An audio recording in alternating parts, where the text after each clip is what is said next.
અમદાવાદના એક યુવા ગ્રુપે હાથ પર બનાવ્યા ઓપરેશન સિંદૂરના ટેટુ. જી હા, 26 મેના રોજ પીએમ મોદી અમદાવાદની મુલાકાતે આવીને રોડ શો કરવાના છે, ત્યારે તેમના સ્વાગત અને ભારતીય સેનાને બિરદાવવા અમદાવાદના એક ગ્રુપે હાથ પર અનોખા ટેટુ બનાવ્યા.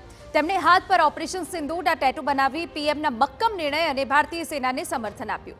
કોઈએ હાથમાં એરફોર્સના ટેટુ બનાવ્યા તો કોઈએ ઓપરેશન સિંદૂર લખાવ્યું.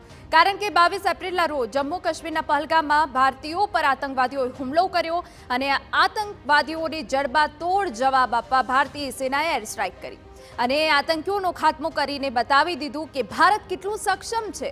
પીએમ મોદીના નિર્ણય અને સેનાના પરાક્રમને સમગ્ર વિશ્વએ જોયું, ત્યારે તેમના સમર્થનમાં અને પોતાની દેશભક્તિ તેમજ પ્રેમ દર્શાવવા આ ગ્રુપે અનોખા ટેટુ બનાવ્યા. मिशन था, देश के लिए बहुत इम्पोर्टेंट था. बहुत सारी जाने गई हैं, बिना वजह गई हैं. टारगेट किया गया है इंडियंस को, स्पेशली हिंदूज़ को.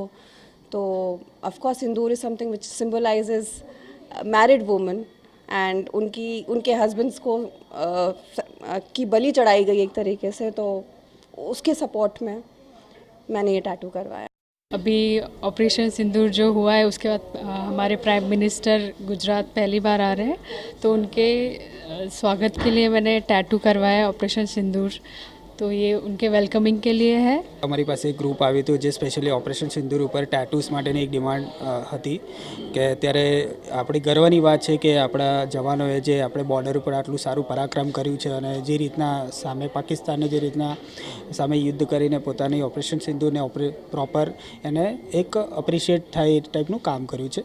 તો એ રિલેટેડ એકચ્યુઅલી અમારી પાસે ગ્રુપ્સ આવ્યું હતું અને સ્પેશિયલી એમને ઓપરેશન સિંદૂર ઉપર ટેમ્પરરી ટેટૂસ કરાવ્યું છે અને એમને સ્પેશિયલી એમાં પણ ડિમાન્ડ્સ કરી છે કે મને રેડ કલર્સની થીમ સાથે વધારે જોઈએ, વધારે હાઇલાઇટ્સ થાય એ રીતના મારે ટેટુ